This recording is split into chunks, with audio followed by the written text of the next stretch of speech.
Belakang PT Indofood. PT Indofood Sukses Makmur Tbk yang dikenal sebagai Indofood adalah perusahaan makanan dan minuman terbesar di Indonesia, didirikan pada tahun 1990. Indofood memiliki berbagai produk yang dikenal luas di pasar, termasuk mie instan Indomie yang sangat populer, biskuit kongguan, minuman teh termasuk teh botol sosro, dan banyak lagi. Indofood beroperasi dalam berbagai segmen bisnis, termasuk makanan dan minuman, agribisnis, distribusi dan logistik, serta pengolahan makanan. Perusahaan ini memiliki banyak anak perusahaan dan afiliasi yang meliputi Indofood CBP, Indofood Research, Indofood Nutrition, Special Food, and Indofood Consumer Goods. Sebagai salah satu perusahaan konsumen termuka di Indonesia, Indofood memiliki jaringan distribusi yang luas dan kehadiran yang kuat di pasar domestik. Perusahaan ini juga telah memperluas operasinya ke pasar internasional dengan ekspor produk ke berbagai negara di seluruh dunia. Apa itu Balance Scorecard? Balance Scorecard merupakan perangkat strategis dalam mengevaluasi suatu kinerja pada perusahaan untuk sasaran yang ditetapkan sebelumnya. Balance Scorecard dapat dikatakan juga sebagai suatu pengukuran terhadap aktivitas perusahaan yang diturunkan dari visi misi dan strategis perusahaan. Balance Scorecard terdiri dari aspek finansial dan non-finansial. Aspek-aspek mencakup dari keempat perspektif Balance Scorecard. Yang pertama ada perspektif keuangan, yaitu menerapkan ukuran kinerja keuangan serta pendapatan. Lalu yang kedua ada perspektif pelanggan, yaitu meninjau kepuasan pelanggan serta bagaimana perusahaan dalam bersaing dengan pesaingnya untuk memenuhi kepuasan pelanggan. Lalu yang ketiga ada perspektif proses bisnis internal, yaitu meninjau seberapa baik perusahaan mengembangkan, memproduksi, dan menyerahkan produk dan jasa.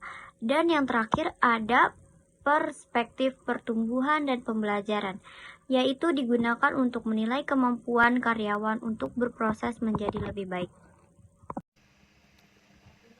Perspektif keuangan. Perspektif keuangan mengukur kinerja PT Indofood CBP Sukses Makmur Tbk berawal dari segi keuangan. Pada riset ini menggunakan 3 rasio sebagai alat ukurnya, yaitu ROA, Return on Asset, suatu nilai yang sangat berguna ketika suatu perusahaan ingin menilai seberapa baik perusahaan menggunakan dananya dan sekaligus mengukur seberapa baik perusahaan menggunakan dananya. Digunakan untuk mengevaluasi apakah manajemen bertindak sesuai dengan kepemilikan, aset diberi imbalan yang pas. Kemudian NPM, Net Profit Margin, memberikan analisis stabilitas keuangan suatu perusahaan. Perusahaan yang menghasilkan laba per unit penjualan lebih besar berarti lebih efisien. ROA, Return on Asset, berdasarkan perhitungan ROA periode 2020 sampai 2023 pada tabel 1.1, setiap periodenya mengalami penurunan. Terlihat hasilnya sebesar 6,4% pada tahun 2020, 5,4% pada tahun 2021 dan 2022. Setelahnya meningkat sebesar 4%, maka akan terjadi peningkatan yang cukup besar pada tahun 2023 yaitu sebesar 5,9%. Pada periode tersebut, keduanya mendapat rentang 0,50% dengan skor 2, termasuk standar cukup baik. Berdasarkan hasil perhitungan tersebut, terbukti kurang efektif dalam memanfaatkan aset perusahaan untuk menghasilkan keuntungan yang tinggi.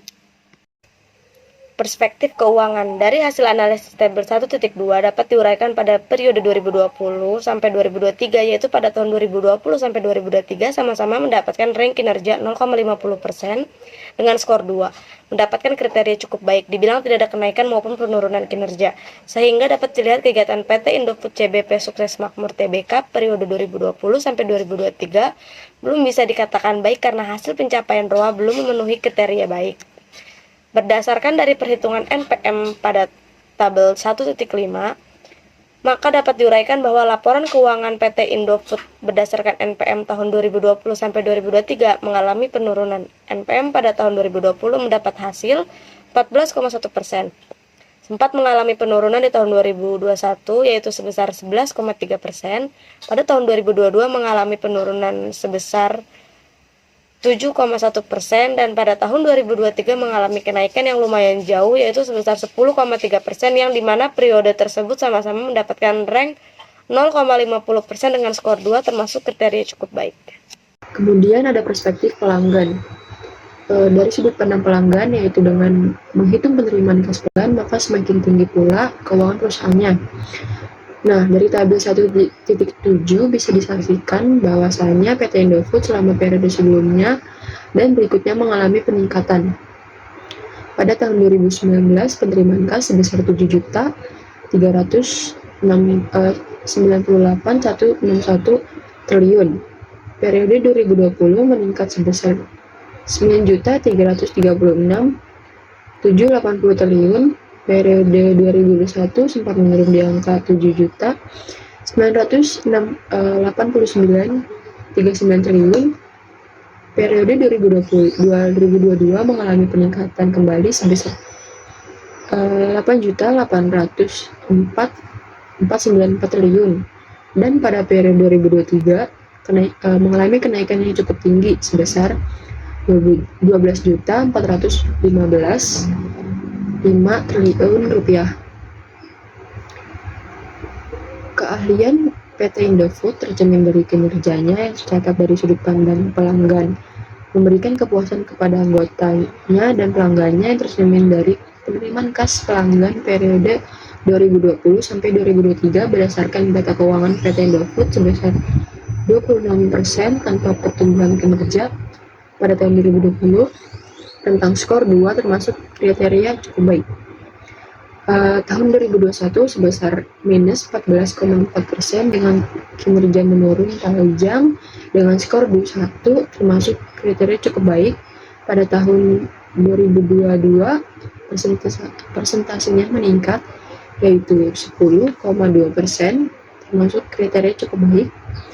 Tahun 2023 kinerjanya meningkat drastis yaitu 41% dengan skor 2 yang termasuk kriteria cukup baik. Nah, terkait dari hasil pengukuran perspektif pelanggan dapat dikatakan cukup baik karena kinerja perusahaan dari sudut pandang pelanggan belum mencapai standar yang baik.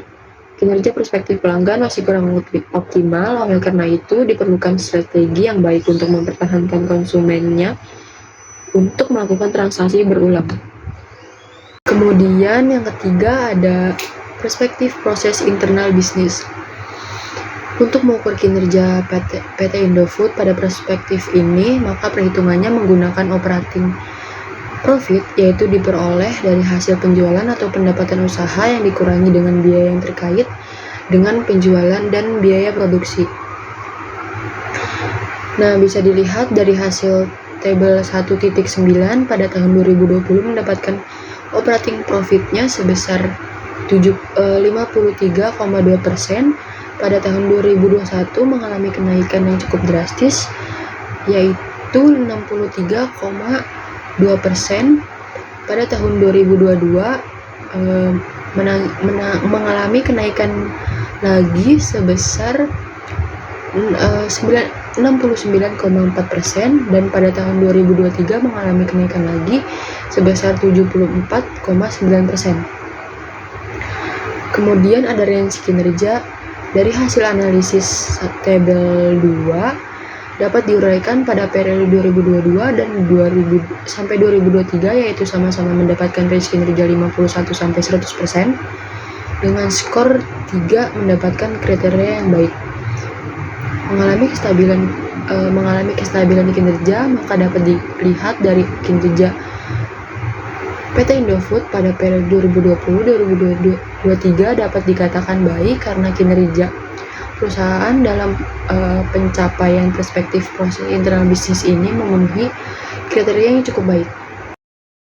Selanjutnya, perspektif pertumbuhan dan pembelajaran. Mengukur kinerja PT Indofood dari perspektif pertumbuhan dan pembelajaran, produktivitas kerja karyawan suatu perusahaan diukur dengan membagi laba bersih untuk dihasilkan dengan jumlah yang ada. Hal ini dilakukan untuk mengukur persentase kontribusi kinerja karyawan terhadap peningkatan pendapatan perusahaan. Pada tabel 2.1, produktivitas karyawan bisa kita lihat pada tahun 2020 sebesar 21,9%, sedangkan pada tahun 2021 mengalami penurunan yang tipis, yakni mendapatkan sebesar 21,6% pada tahun 2022. Penurunan tingkat produktivitas karyawan yang cukup jauh dengan persentase sebesar 15,5%. Dan pada 2023 mengalami kenaikan dengan persentase sebesar 24,1%.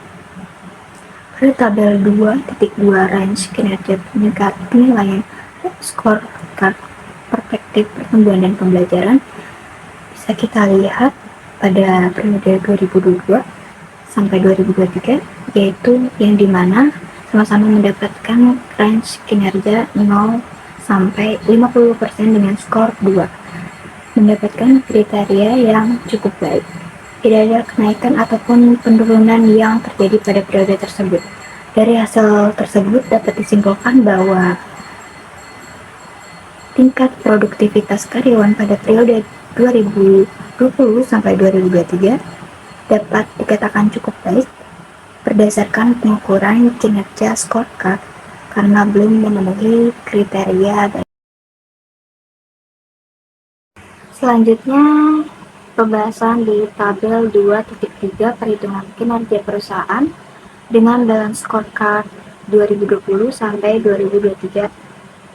Di sini kita bisa dapat lihat, di sini ada perspektif keuangan, pelanggan, proses bisnis internal, dan pertumbuhan pembelajaran. Di perspektif keuangan, ROA menunjukkan efisiensi menggunakan aset dan menunjukkan penurunan dari 6,4% 2020 ke 4% 2022, tetapi naik kembali ke 5,9% 2023. Di ROE-nya menunjukkan profitabilitas terhadap modal sendiri. ROE turun tajam dari 13% 2020 ke 8% 2022. Lalu naik sedikit ke 11,3% 2023. Dan PM-nya menunjukkan profitabilitas setelah biaya. NPM juga turun dari 14,1% 2020 ke 7,1% 2022, lalu sedikit naik ke 10,3% di 2023. Jadi, performa keuangan mengalami penurunan signifikan pada 2022, tetapi mulai pulih pada 2023. Lalu, perspektif pelanggan. Penerimaan kas dari pelanggan turun drastis dari 2021, yaitu minus 14,4%, tetapi meningkat pesat ke 41% di 2023. Jadi, perusahaan mengalami masalah penerimaan kas pada 2021, tapi berhasil meningkat pendapatan pelanggan secara signifikan pada 2023. Selanjutnya, di perspektif proses bisnis internal, yaitu operating profit, meningkat setiap tahun 53,2% di 2020 ke 74,9% di 2023. Jadi, efisiensi operasional semakin meningkat, menandakan perbaikan dalam manajemen biaya dan pendapatan. Dan perspektif pertumbuhan pembelajaran, tingkat produktivitas karyawan mengalami fluktuasi, turun pada 2022 15,5%, tapi naik signifikan ke 24,1% pada 2023. Jadi, produktivitas karyawan menurun pada 2022, tetapi berhasil dipulihkan pada 2023. Dapat disimpulkan bahwa PT Indofood CBP Sukses Makmur Tbk menerapkan balance scorecard sebagai alat untuk mengukur kinerja perusahaan dari 4 perspektif pengukuran: perspektif keuangan, perspektif pelanggan, perspektif proses bisnis internal, dan perspektif pertumbuhan dan pembelajaran, perusahaan telah mencapai hasil yang cukup baik.